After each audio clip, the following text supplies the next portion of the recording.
What's up guys, in this short tutorial I will show you how to reduce your ping and network lag while playing Free Fire. This should be quite an easy tutorial, but if you still have any questions then leave a comment and let me know. First of all, if you're using a cellular connection, then I suggest switching to Wi-Fi and vice versa. You should also try using a network speed test app to see how well your connection is.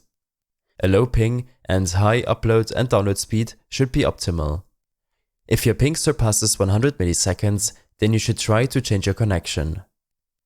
If you prefer using your Wi-Fi connection, then restart your router or modem if you haven't done this in a while, and reduce the amount of devices connected to the same network. Next, close all applications from running in the background. In your Settings application, navigate to General, Background App Refresh.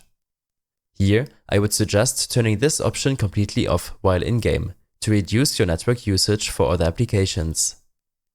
Lastly, if nothing helped, then go back to your general settings and tap on Reset. Here, select to reset network settings to reset some changes made which could worsen your connection.